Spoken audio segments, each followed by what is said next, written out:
Good morning student. Madhuban public senior secondary school से मैं गीतिका आपकी ऑनलाइन एसएसटी की क्लास।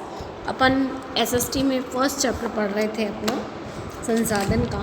उसमें आज अपन मृदा संसाधन अपना टॉपिक पढ़ेंगे। इससे पहले अपन ने भू निम्नीकरण और संरक्षण उपाय उसके पढ़े, भू संसाधन पढ़ा। अब अपन मृदा संसाधन पढ़ेंगे। मिट्टी जो कि एक महत्वपूर्ण नवीनीकरण योग्य प्राकृतिक संसाधन है, यह पौधों के विकास का एक माध्यम है जो पृथ्वी पर विभिन्न जीवों का पोषण करती है।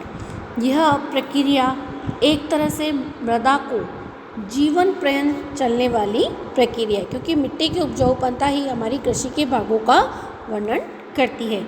मृदा बनने के लिए अत्यधिक समय लगता है ना।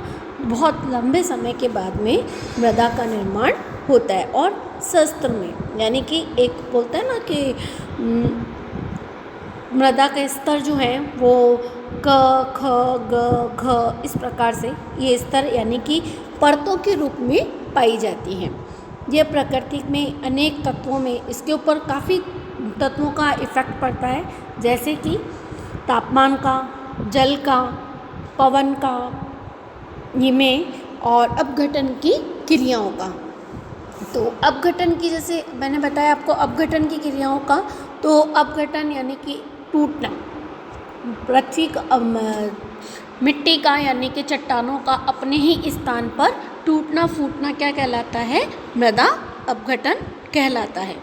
तो ये जो प्रक्रियाएं हैं ये सभी, और साथ ही साथ में इसमें मृदा में कई प्रकार के रासायनिक और भौतिक दोनों ही प्रकार के गुण भी विद्यमान रहते हैं, जो कि इसके जैविक परिवर्तन को महत्वपूर्ण भूमिका निभाते हैं, है ना। मृदा जो कि ह्यूमस का, अब ह्यूमस किसे कहते हैं?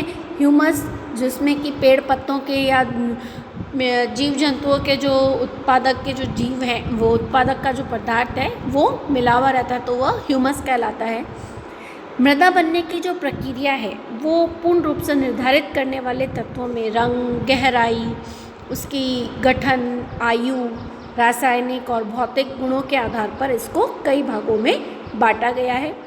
नंबर 1 अपन पढ़ते हैं मृदा के वर्गीकरण में। सबसे पहले जलोढ़ मृदा। मैं इसकी छोटी छोटी विशेषताएं बता रही हूँ। जलोढ़ मृदा में, जलोढ़ मृदा यह एक देश की महत्वपूर्ण